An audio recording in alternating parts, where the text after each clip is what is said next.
Well, welcome back. This is a video I'm doing on to really encourage people to stay faithful to your promise that God gave you and to not give up. And this is I'm going to talk about the story of Hannah in the Bible.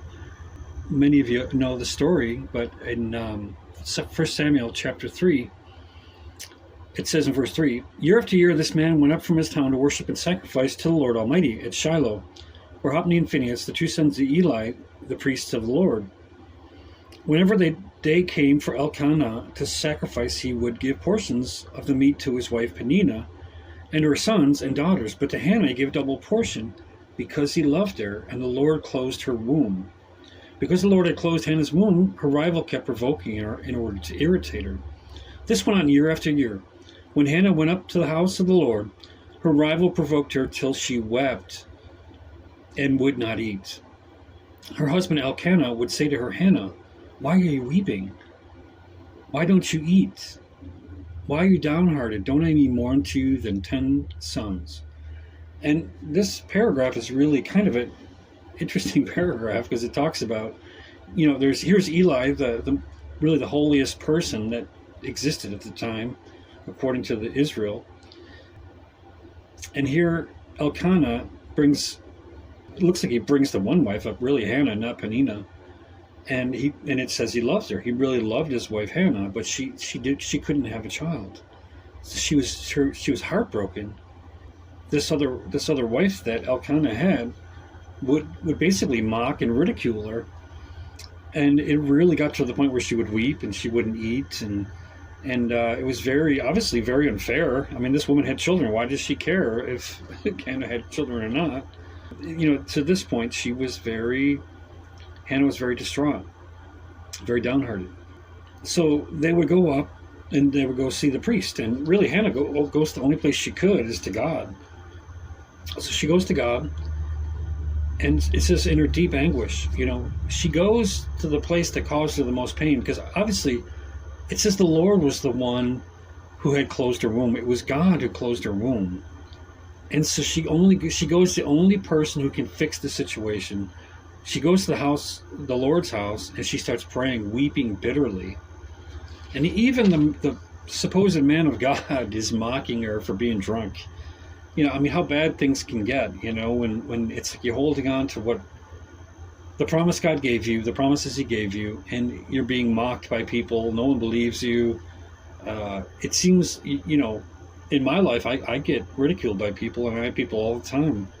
People I live with in different situations where people just put me down for doing the right thing. They constantly, at work, I get constantly the worst jobs I get, and they just kind of load them on me. It's almost like a Cinderella situation where you have to do everybody else's work at times.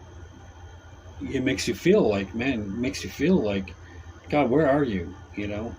God can feel so silent sometimes, and I think a lot of that is a test, because like Hannah, he was testing Hannah. He was letting the situation, but it was a situation to prove how incredible God is, because it was him that closed her womb. And then if we go on a little further, it says in verse 9, "Once they had finished eating and drinking in Shiloh, Hannah stood up. Now Eli the priest was sitting at the chair by the doorpost of the Lord's house. In her deep anguish, Hannah prayed to the Lord, weeping bitterly, and she made a vow, saying, 'Lord Almighty, if you only look to your servant's misery and remember me, and not forget your servant, but give her a son, then I will give him to the Lord all the days of his life. No razor will ever fall or be used on his head.' As she kept on praying to the Lord, Eli observed her mouth. Hannah was praying in her heart. Her lips were moving, but her voice was not heard.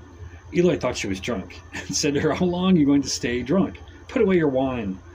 'Not so, my lord,' Hannah replied. 'I am a woman who is deeply troubled. I have not been drinking wine or beer. I was pouring out my soul to the Lord. Do not take your servant for a wicked woman. I have been praying here out of my great anguish and grief.' Eli answered, 'Go in peace. May the Lord of Israel grant you what you have asked of him.' She said, 'May your servant find favor in your eyes.' Then she went on her way and ate something, and her face was no longer downcast. Early the next morning they arose and worshipped before the Lord, and they went back to their home in Ramah. Elkanah made love to his wife Hannah, and the Lord remembered her. So in her course of time, Hannah became pregnant and gave birth to a son. She named him Samuel, saying, "Because I asked the Lord for him." And what an incredible story. And so Hannah really, at this point, was just waiting for a sign, and it was Eli's words. The whole, the sometimes holy man would gave her the words that she wanted, and from that point on, she believed it. She had faith, and then she became pregnant. And she goes on to say that in chapter 2, verse 1 says, "My heart rejoices in the Lord, and my horn is lifted high. My mouth boasts over my enemies, for I delight in your deliverance. There is no holy one like the Lord. There is no one beside you. There is no rock like our God. So do not keep talking proudly, or let your mouth speak such arrogance, for the Lord is a God who knows, and by him deeds are weighed." And skip down to verse 6, it says, "The Lord brings death and makes alive. He brings down to the grave and raises up." And I want to leave two last scriptures to encourage people. Thinking of this story is that God had done it on purpose. He wanted her to experience a victory. And I think a lot of it is because she had a tender heart. She really loved God. She loved God, and she loved doing the right thing. In Galatians chapter 6, verse 9, it says, "And let us not grow weary for doing good. For in due season, if we will reap if we do not give up." In Habakkuk chapter 2, verse 3, it says, "For still the vision awaits its appointed time. It hastens to the end. It will not lie. If it seems slow, wait for it. It will surely come. It will not delay." And I want to share as well that, this, you have to sow a lot of seeds. You have to sow seeds to God. And some of the seeds are prayers. Or some of the seeds are just trusting that God is going to give you what he promised you. Even if it doesn't look like what right now, it looks completely opposite. I know there's things that God had promised me, and right now it looks completely opposite. Everything is going against me, but I know there's a turnaround. I know there's a turnaround, just like there is for your life. So I just want to encourage you with this to hold on. If you know for sure God gave you a promise, hold on to that promise. Do not give up. Do not quit.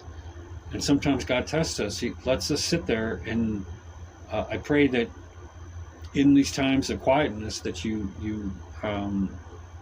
continue to do the Lord's work, and you have faith in God. With that, we'll leave you, and I just hope you subscribe. I hope you, I'm going to have more things on the channel. I'm going to start putting some merch and stuff like that on here. Some other videos of things that I think would really encourage you guys. So I want to encourage you with that, and hope you have a great weekend. Talk to you soon.